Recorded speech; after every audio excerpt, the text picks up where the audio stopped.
Yo, yo, what's good, everybody?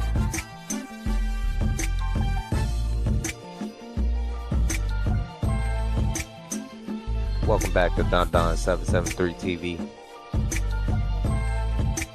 And you're in the place to be.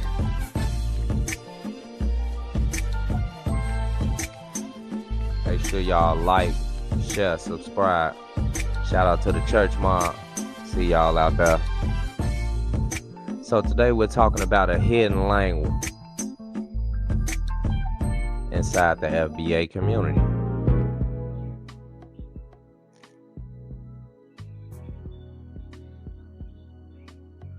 Yeah, so today we're talking about a hidden language used amongst foundational Black Americans called Tut or Tutnese. Before I explain, let me play something for y'all. How many of y'all grew up hearing this?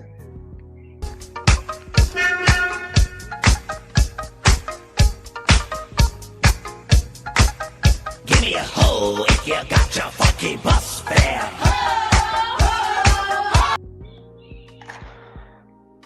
We all grew up hearing that song. Most people hear that, they just think it's a vibe, line dance. And don't realize they actually hear Tut language in that song.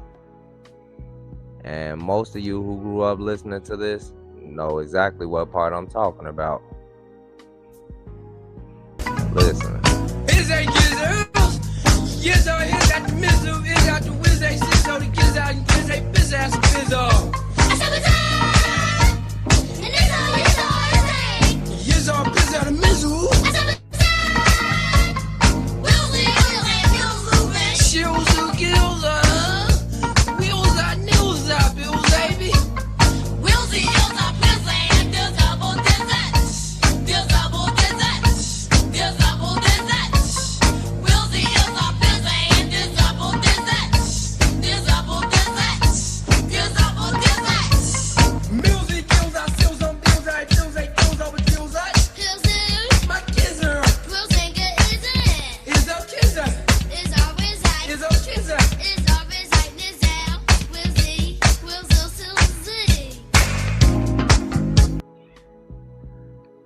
So we all grew up hearing that song.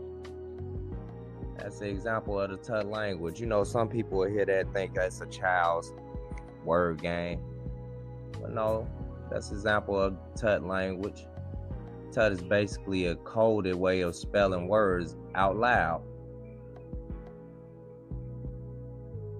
So two people who know Tut could spell words right in front of you, and you wouldn't understand it. Tut was used amongst foundational Black American children.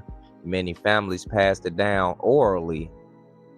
Some researchers connected its tradition of coded communication developed during slavery and segregation. So this language came out of slavery.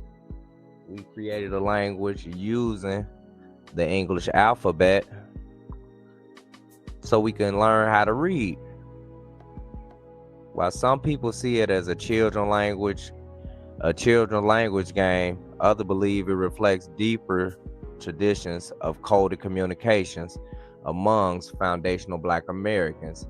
So yes, we actually do have our own language, and that kind of shows how it evolved. We got the Ebonics. In the early 2000s, you had Snoop with the shizzle dizzle. It's no difference. It's how you could stand right in front of some people and say some things and they wouldn't understand what you're talking about. Which, rest in peace to Jesse Jackson, Reverend Jesse Jackson, who came with the Ebonics. So I know some of y'all might be listening, man. You don't know what you're talking about. This isn't something I made up. Even mainstream media has covered Tut language before. So let me play this clip for y'all. I kareinan saspapi kak tachutat fafwal yuinan tat lalyak. Hashi square lolo. As foreign as the language Gloria McIlway is speaking may sound, it's native to this country. Mam karai lal. Tut is a language that was created here in America by American slaves. It's a system of reading that was secretly devised at a time when slaves weren't allowed to learn to read. And if they were caught, the punishments were terrible. In spite of the risk, mothers taught their children, and the language was handed down from generation to generation. That's how it was in Gloria's family. I learned to speak Tut language when I was very young. I heard my mother and her sister speaking it when my aunt would come to visit. She sounded the consonants and spoke the vowels, which is how you do in Tut. Because when you're speaking Tut, you're spelling the exact English word. You're simply spelling it by using its actual phonetic sound. So Tut became a way for slaves who could read to read aloud to those who could not. But more importantly, it became a way for slaves to speak to each other secretly.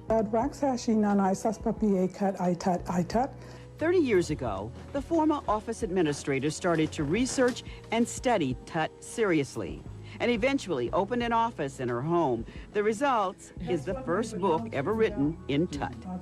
The first and only. 1,500 books that I had in original print.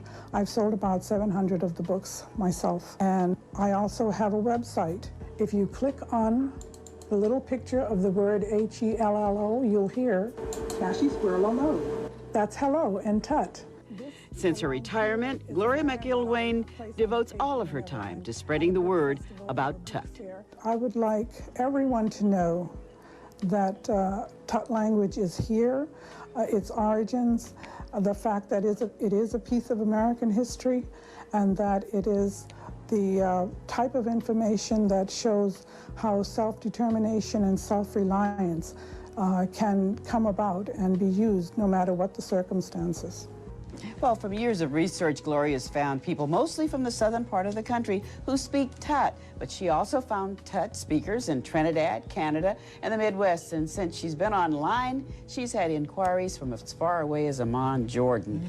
Now, when I was a kid, whenever my parents, and I think this is the language they were speaking, wanted to talk about things that we should not hear or understand, is that right? They use Tut. I would think that linguists would really be interested in this, just because people always wonder, well, how does a language actually start? Yeah. And that's precisely how it starts. Yeah. Changing, yeah, exactly. With the internet, it can stay alive. Right. So there it is, family. And rest in peace to that sister. She's passed now.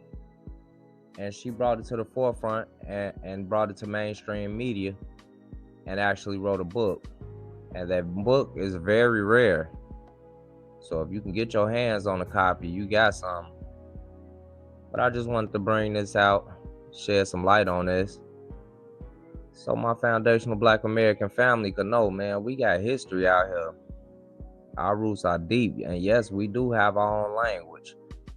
And to this day, we still come with different ways and terms. We could sit and talk in front of some people and they wouldn't understand what we saying. So shout out to the foundational Black American family. And I just want to ask, did anybody in your family ever speak Tut? What city y'all from out there? Did you hear before? Other than this song? Drop in the chat, let me know. Have you ever heard of Tut? Tutnese, the foundational Black American created language. So we gonna cut this one. Shout out to the church mod. Y'all make sure y'all like, share, subscribe. We gonna be back with a good one a little later. Y'all make sure y'all tap in. Church.